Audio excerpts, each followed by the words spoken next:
कई ऐसी सारी चीजें हैं जो हमारे जीवन को आसान और खूबसूरत बना रही हैं और वो किसी जीनियस की ही देन है, पर हम उन्हें नहीं जानते।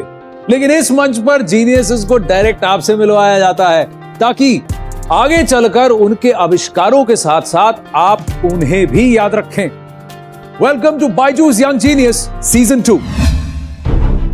बायजूस यंग जीनियस न्यूज 18 की एक पहल इंडिया को इंडिया के यंग जीनियसेस से मिलवाने की, ताकि उनकी असाधारण काबिलियत से पूरा देश इंस्पायर हो सके। भारत के कोने कोने से हमने ढूंढ निकाले हैं कई बेमिसाल यंग जीनियस और उनमें से सबसे खास को चुना हमारी अमेजिंग जूरी ने। Actor, dancer and politician Hema Malini, national badminton coach Pullela Gopichand, musician Shankar Mahadevan, author Amish Tripathi, Amul CEO doctor Sodhi and director of DRDO Anil Mishra. अलग अलग फील्ड्स में अपनी प्रतिभा के झंडे गाड़ चुके ये यंग जीनियसेस अब आ रहे हैं अपनी कहानियां आपके संग बांटने।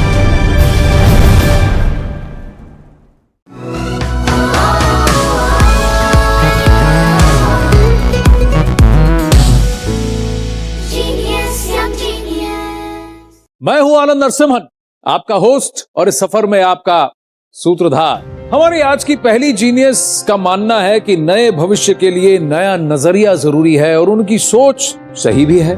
पर्यावरण के बिगड़ते हालातों को देखकर उन्होंने एक award winning solar ion cart का आविष्कार किया, जिसकी वजह से अब उन्हें 2021 के COP26 समिट में आमंत्रित किया गया। ये हैं तिरुवन्नामलाई तमिलनाडु से 15 वर्ष की विनीशा Umashankar. The world turns to our sun to power our future. I'm Vinisha Umashanker. I'm 15 years old. I'm the innovator of the solar ironing cart. When I came up with the solar ironing cart, I was barely 12 years old. And the idea came to me when I saw an ironing vendor using charcoal. This happens every day, but I thought it was an overlooked problem. I figured out that charcoal causes so many environmental problems. All of this seemed wrong to me. I did 6 to 7 months of continuous research about the problem, and then after 1 year, I came up with the solar ironing cart. When Vinisha won the Dr. APJ Abdul Kalam Ignite Award, it's quite rare to get because out of 60,000 applicants, only 18 of them they got the award. We were never imagined that we could actually win a national award from a small town. My biggest achievement was to speak in front of all the world leaders at the COP26 summit in Glasgow 2021. I'd like to curb our energy crisis and make the world a better place to live in for our future generations. Hi Vinisha. Hi. Vanakkam Vinisha. Vanakkam. Come sit. Tell me, this solar iron cart, how did you get this idea? As I started learning more about environmental issues in grade 7 at school, it made me think, is using charcoal to iron that sustainable? So when I went and did research, I figured out that there are so many problems: air pollution, deforestation, respiratory diseases, and all of this leads to climate change. Yeah. Knowing that fact, it made me think that at least I know that it's wrong. I should do something about it. So I went ahead and did some research about how I could improve this and how I could make it more environmentally friendly. And that led me to invent the solar ironing cart. How long did it take? That took me about a whole year to finally finish just the development of the solar ironing cart. My God. अब हम आपको किसी से मिलवाना चाहते हैं. This person is also somebody who's very impressed with you. ये खुद भी किस जीनियस से कम नहीं है. Please welcome the former coach of the Indian men's cricket team, ace commentator and a man who I have great respect for, Ravi Shastri.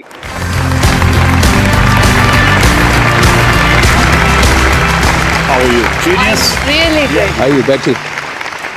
This is Vinisha Umashanker, हमारी young genius. I read her speech, glimpses of it. I saw it when she was there for the COP26. The way she spoke, no stage fright whatsoever.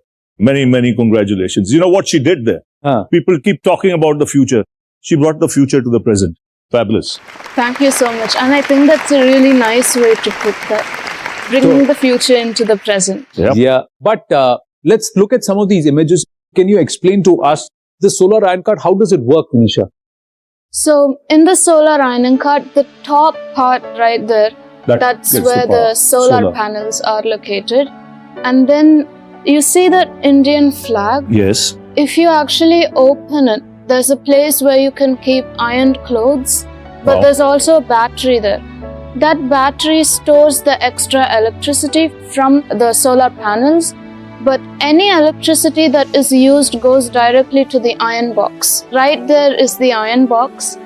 So in this process, no electricity is wasted at all. I'm actually working on a new technology for the iron box itself, which will make it even more efficient than it already is. Wow. I attached a cycle because most of the carts I've seen on the road, you have to push them manually. Yeah, so I thought it's better if they can ride the cart instead. Have you patented it?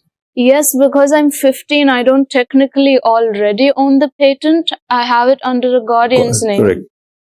How can you think of all this at such a tender young age, to be ahead of your time and take all that? Now you can work at it and keep improvising because you own it. It's quite well thought out and it's quite elaborate. So it's not going to come cheap. It's quite expensive relative to how much the ironing vendors can afford. But I actually saved 45,000 after building the prototypes. It does seem like a lot of money to invest in at one time itself. But if you actually see, they spend around 200 rupees every day to get charcoal. And that's expensive if you look at it in the long term. Instead, if you invest in just one solar ironing cart, it lasts you over 25 years with little to no maintenance at all. I actually calculated which is better, how much do you get to save.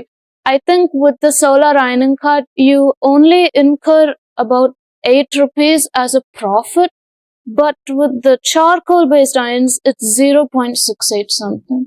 This is a 30-year-old head sitting on a 15-year-old shoulder. Absolutely. True. इसीलिए आप young genius है. But what's your plan? What do you want to do going forward? So going forward for the solar ironing cart is definitely manufacturing. The customers are the ones who will give life to your idea in the first place. But now tell us about this climate summit, COP26. How I got this opportunity was through the Earthshot Prize that's being conducted by the Duke and Duchess of Cambridge. I was fortunate enough to be one of the 15 finalists, and they had invited all the 15 finalists to take part in COP26 happening in Glasgow. COP26 summit मतलब United Nations Climate Change Conference जो Glasgow United kingdom में 2021 में हुआ था. इस summit में climate change पर चर्चा करने के लिए दुनिया के सारे बड़े बड़े लीडर्स आए थे, इंक्लूडिंग हमारे प्रधानमंत्री जी. और ऐसे बड़े मंच पर हमारी इस यंग जीनियस ने अपनी बात रखी. उनको ये मौका मिला, ये अवसर मिला. Were you one of the youngest? Yes, I was 15 and everybody else were like adults having a well-established company. Wow. Weren't you nervous?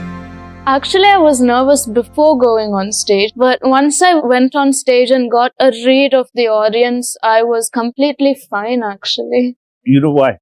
She was so confident, self-confident about what she had achieved, what she had invented. In such situations, you actually want that stage. Yeah. And you actually want to start speaking. True. So, Bill Gates, Anand Mahindra, Sadhguru, they all tweeted about you. Shashi Tharoor, Prime Minister Narendra Modi, there's so many others who tweeted about your innovation and what you said and what you did. So at Glasgow, you had a podium with 2 mics and it was written Climate Change Summit COP26. So we've got another podium for you here, but it says Young Genius. A small portion of your speech. Will you say it for us? So you'll give us a small glimpse.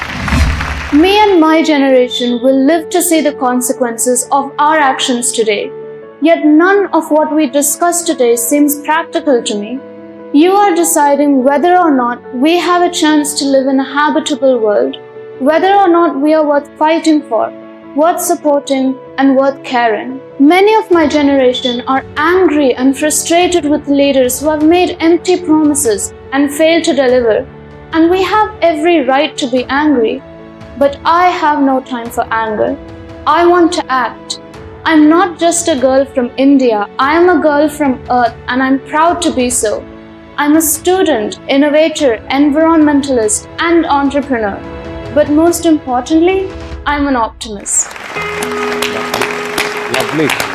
No time for Thank you. anger because you want to act. Fantastic. Well done. क्या line है? Amazing line. Come. Thank you. Thank you. Beautiful choice of words. Guys, whatever she's saying, it's easier said than done. She's done it. And you know, even there, you have that air of supreme confidence. Thank which you. is good. It will stand you in good stead in the years to come. Thank you so much. Vinisha, wonderful meeting you. We've got something special. I'm going to request Ravi Shastri ji to please present this. Sir, this is the BYJU'S Young Genius Trophy. We're so proud of you. और इसी के साथ आपको मिलता है BYJU'S की तरफ से 1 साल का subscription to the BYJU'S online learning program. Fantastic, Vinisha. So proud. Thank you so Thank you. much. Thank you very, very much. तो विनीशा भारत को भविष्य की तरफ ले जा रही हैं। हमारे अगले जीनियस भारत की प्राचीन कला के साज छेड़ेंगे, लेकिन एक छोटे से ब्रेक के बाद we'll be right back. मैं अप्रोक्सीमेटली 600 नोट्स के करीब बजा सकता हूँ 1 मिनट में।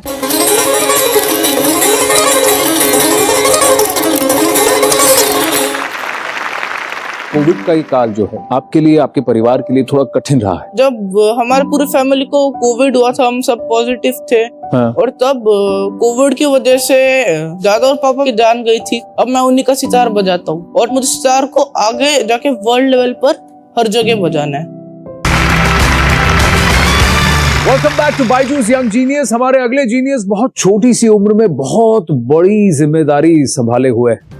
सितार वादन में सबसे प्रसिद्ध घरानों में से एक जयपुर सेनिया घराने के चश्मो चिराग सितार में महारत हासिल कर चुके हैं। अपने घराने की शान बढ़ाते ये हैं दिल्ली से अधिराज चौधरी। मेरा नाम है अधिराज चौधरी और मुझे सितार बजाना बहुत पसंद है। सितार मेरी लाइफ में आया जब मैं 6 साल का था। मैं अपने घर का 3rd जनरेशन सितार प्लेयर हूँ। हम जयपुर सेनिया घराने से है, जिसका चलन मसीद सेन जी ने करा। हमारे घराने का जो सितार होता है वो 17 फ्रेट का होता है। अधिराज अपने एज के हिसाब से काफ़ी अच्छा बजाता है, जैसे लगता है कोई एक्सपीरियंस कोई सितारिस्ट ऐसा अपना परफॉर्म कर रहा है। अधिराज के दादाजी जो थे पंडित देवू चौधरी जी, वो इंटरनेशनली रिनाउंड सितार माइस्ट्रो थे और उनको पद्मा भूषण से भी नवाजा गया था। और अधिराज के पापा जो थे पंडित प्रतीक चौधरी जी, वो भी काफ़ी इंटरनेशनली रिनाउंड थे। वैसे तो अधिराज बहुत शाई किस्म का बच्चा है, लेकिन जब वो सितार लेके बैठता है तो वो अपना एक अलग ही वर्ल्ड में चला जाता है। अभी जैसे अधिराज के फादर भी नहीं रहे, उनके ग्रैंडफादर भी नहीं रहे, तो अधिराज ने अपने अंदर ठान लिया है कि उसका जो ये लेगेसी है, 17 फ्रेटेड सितार का जो ट्रेडिशन है हमारा, उसे वो आगे ले जाना चाहता है। जैसे कि मेरे दादाजी ने किया और मेरे पिताजी ने किया, और मुझे वर्ल्ड लेवल पर भी सितार बजाना है।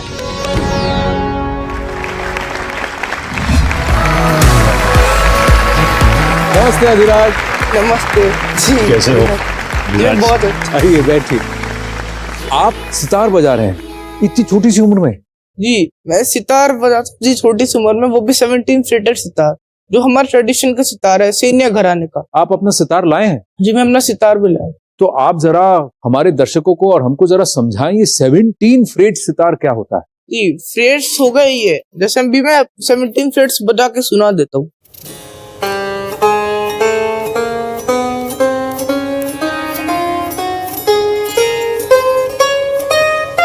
बाकी सितार में कितने फ्रेट्स होते हैं? बाकी घरानों में जैसे कि हो गए 19 फ्रेट, 20 फ्रेट और कई कई में 21 फ्रेट भी। हाँ, 1 मिनट में क्या आप कितने नोट्स बजा सकते हैं? मैं अप्रोक्सीमेटली 600 नोट्स के करीब बजा सकता हूँ 1 मिनट में।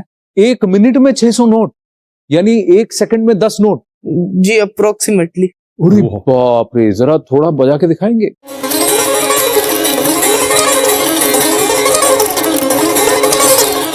अरे बाप रे मेरे भाई, एक बात बताइए, आप उसमें कोई भी क्लिप नहीं लगाते हैं, तो ये जो आप इतना स्लाइड करते हैं, ये दुखता नहीं है आपको? ये की शुरुआत में जैसे हम सितार बजाना शुरू करते हैं, इस उंगली के लिए हमें जब करना होता है एकदम स्लो में, कुछ दिनों तक प्रैक्टिस करना होता है, जब तक हमारे उंगली की लाइन ना तैयार हो। और बोले कि हमें लाइन तैयार करनी पड़ती है, फिर हम अच्छे से बजा सकते। अगर हमने रियाज छोड़ दिया तो ये लाइन भी मिट जाएगा और फिर अगली बार जब बजाएंगे तो कटेगा। तो उसमें दर्द भी होने लगेगा थोड़ा बजाते वक्त, अगर ये लाइन नहीं रहा तो। ये जो तस्वीर है, ये तस्वीर कब की है बताइए अधिराज? जब मैं छोटा वो करता था 3 से 4 साल का, तब मुझे अपने दादाजी का सितार बहुत अच्छा लगता था, उसका टोन बहुत अच्छा लगता था। मैं ये चाहता था कि मैं उनका सितार बजाऊं, पर वो बोलते थे कि नहीं आप मेरे सितार मत पकड़ो, आप तार हार तोड़ दोगे, ऐसे बोला करते थे। पर फिर भी मैं मानता नहीं था पहले। कभी ऐसा हुआ कि आपने उनके तार तोड़े? जी कभी ऐसा तो नहीं हो, पर तार मैंने उनके बहुत बार डिट्यून कर दिए। मुझे 1-2 बार डांटा भी, पर उनकी डांट भी मुझे अच्छी लगती है जी। तो आपके हीरोज तो घर पे ही थे जी, आपके ग्रैंडफादर, आपके पापा, सब ट्रेनिंग उनसे ही लिए?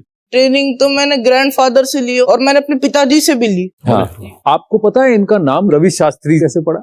मेरा नाम है एक्चुअली रविशंकर, और मेरे पिताजी बड़े फैन थे पंडित रविशंकर, उसके वजह से मेरा नाम भी रविशंकर। ओ ऐसे पड़ा। तो पंडित रविशंकर पर रखा गया है रविशंकर शास्त्री जी का नाम, जिनको हम रवि शास्त्री के नाम से जानते हैं। मैं टीम से गुजारिश करूंगा कि अधिराज का सितार वापस ला के रख दें। अधिराज, मुझे बताया गया कि कोविड का ये काल जो है आपके लिए, आपके परिवार के लिए थोड़ा कठिन रहा। और जी उस वक्त जब हमारे पूरी फैमिली को कोविड हुआ था, हम सब पॉजिटिव थे। और तब कोविड की वजह से दादा और पापा की जान गई थी। अब मैं उन्हीं का सितार बजाता हूँ। आपको कभी ऐसा नहीं लगा कि जो हुआ वो ठीक नहीं हुआ और मुझे सितार नहीं बजाना है? जी मुझे ऐसा कभी नहीं लगा, क्योंकि मुझे आगे जाकर सितार ही बजाना है, अपने घराने के ट्रेडिशन को आगे लेकर जाना है। बिल्कुल। और मुझे सितार को आगे जाके वर्ल्ड लेवल पर हर जगह बजाना है। आपके पास टैलेंट है, और ये उम्र में आप अगर ऐसे बजाते हैं तो और 5-6 साल के बाद आप दुनिया हिला देंगे। जी रवि सर, आप यहाँ आए, आपका बहुत बहुत आभार। Thank you so much. Thank you sir.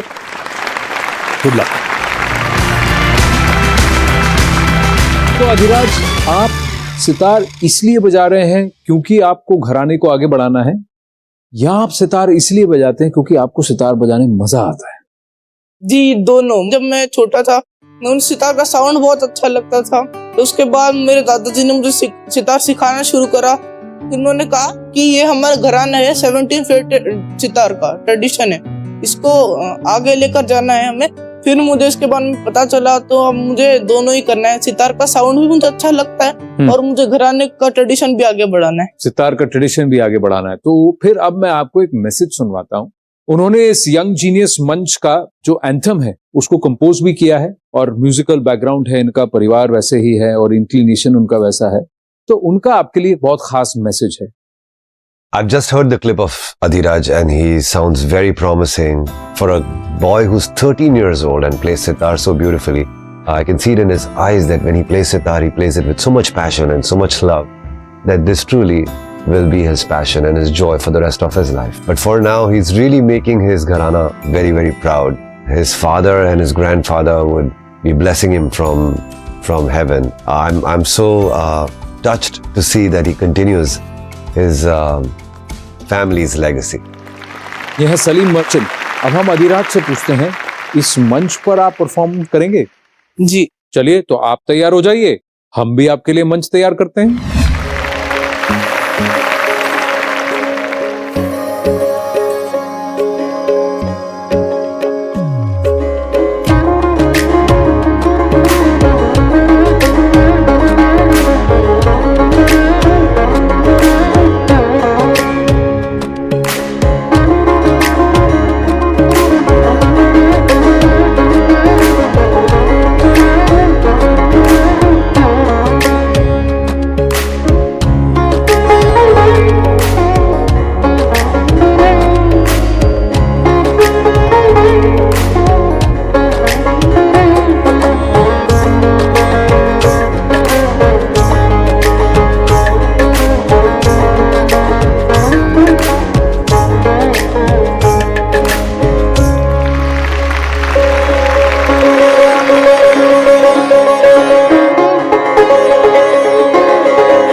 बहुत अच्छे अभिराज, आइए आइए यहाँ आइए। ये है बायजूस यंग जीनियस की ट्रॉफी है, तो आप सितार बजाने के साथ साथ पढ़िएगा भी, ठीक है, पढ़ना भी जरूरी है, पढ़ना भी जरूरी है, बिल्कुल। और इसके साथ आपको मिलता है बायजूस की तरफ से 1 साल का subscription to the Byju's online learning programme. Congratulations, wish you all the very very best. बहुत अच्छा लगा, थैंक यू वेरी मच। एक जीनियस अपने संगीत से सबको मोहित करता है, तो एक जीनियस अपने आविष्कारों से आने वाला कल सुरक्षित करती है। विश्व में भारत देश का परचम फैलाते ऐसे ही और भी जीनियसेस आएंगे अगले हफ्ते। तब तक के लिए जिंदगी की किताब में कुछ नया लिखिए, हमारे यंग जीनियसेस जैसा कुछ आप भी कीजिए। नमस्कार। तो 2 बार MIT ग्लोबल एपाथॉन जीत चुकी ये विजेता जोड़ी आयुष शंकरन और जसित नारंग। कौन सी उम्र में सीखा तुम लोगों ने? 9-10 साल। हमें पीपल्स चॉइस में फर्स्ट मिला फॉर 2 consecutive years और जजेस चॉइस में 4th मिला। अनबिलीवेबल। 10 साल का एक बच्चा इंडिया और श्रीलंका के बीच बनी हुई पार्क स्ट्रीट को पार कर गया। ये है Jai Jaswant. Are you satisfied? Not. He needs to go more. Further, na? I want to make him a Olympian and a defense officer. Let him do service for India. Salute है आपको।